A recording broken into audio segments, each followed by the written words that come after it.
Oui,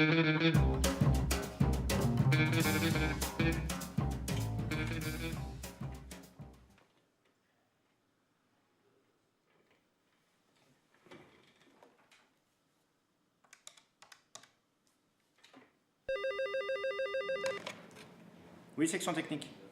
Oui, hello Bruno. Ouais, salut, c'est Jean-Yves. Je t'appelais pour la consignation de Sainte-Sigolène d'Unière. Est-ce que tu pourrais me confirmer la date, s'il te plaît?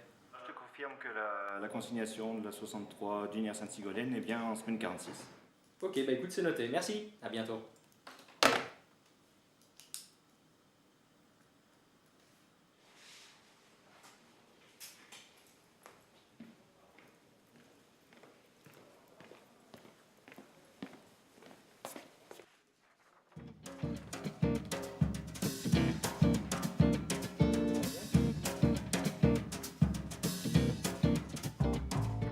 Il est 8 heures.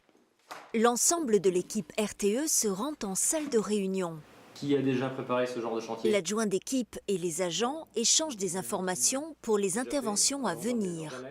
Pendant cette réunion, le préparateur sera désigné.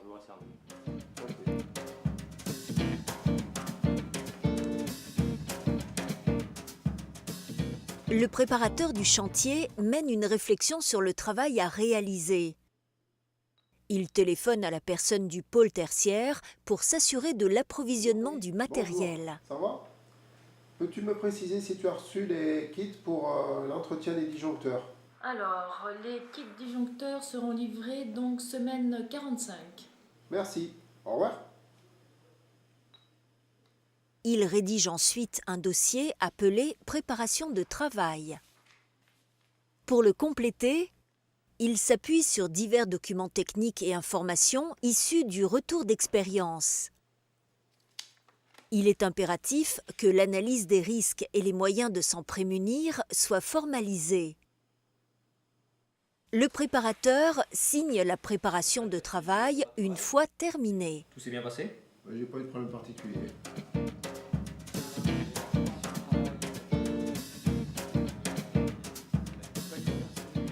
Par la suite, le dossier est confié à un vérificateur choisi pour sa capacité à porter un jugement critique sur les hypothèses techniques. La préparation de travail est alors signée par le vérificateur.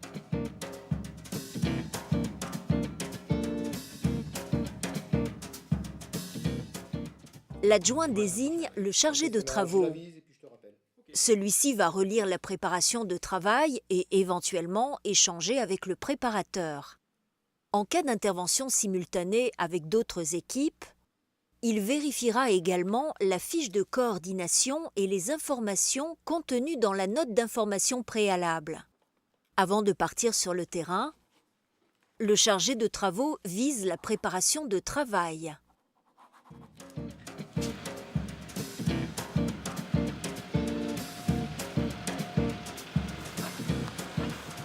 Dès l'arrivée sur site RTE ou chantier, le chargé de travaux reçoit un document d'accès délivré par le chargé d'exploitation. Le lieu de l'intervention doit être identifié sans ambiguïté. Sur les chantiers, les chargés de travaux doivent vérifier que les hypothèses présentes dans la préparation de travail sont conformes au terrain. Le risque plein-pied et l'environnement de travail font l'objet d'un examen attentif. Dans le cas de la présence simultanée de plusieurs chargés de travaux, ils se rencontrent pour valider et éventuellement compléter la fiche de coordination. Chaque exécutant doit respecter le travail d'équipe et les ordres émis par le chargé de travaux. Les comportements individualistes peuvent générer des risques.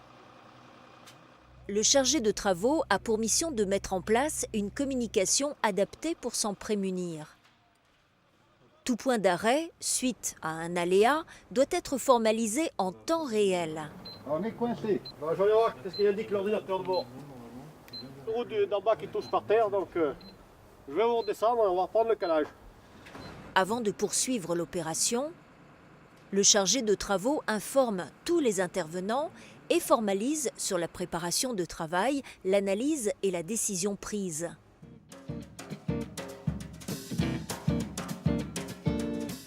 On va faire le REX, le retour d'expérience. Donc si vous avez des points critiques ou des améliorations à apporter... À l'issue de chaque chantier, tu peux en dire? le chargé de travaux réalise un débriefing. Et les valeurs de pression d'essai décalées, mais dans les tolérances, donc et c'est vrai. Vu comme anomalie. Donc si on récapitule, il y avait la carte tempo qui était HS. Il formalise obligatoirement sur la préparation de travail tous les aléas rencontrés et les bonnes pratiques mises en œuvre.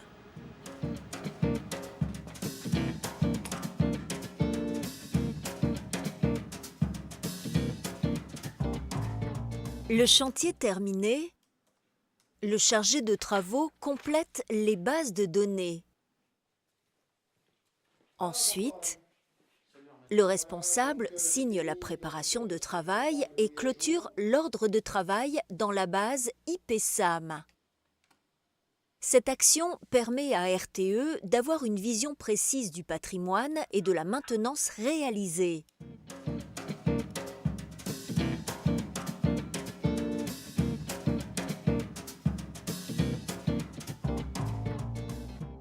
Le rôle du chargé de travaux est primordial et s'inscrit dans la politique santé-sécurité au travail de RTE.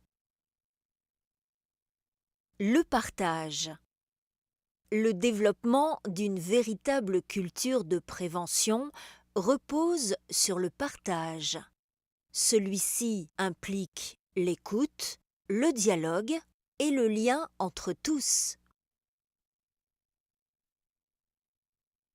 La transparence. La pratique de l'analyse des risques nous a fait progresser.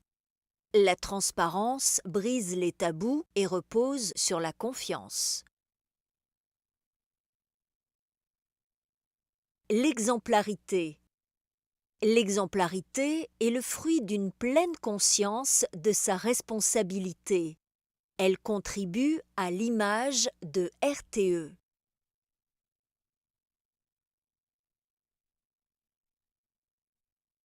Par son comportement, le chargé de travaux contribue à la sécurité de tous et à notre objectif commun, 0 blessé.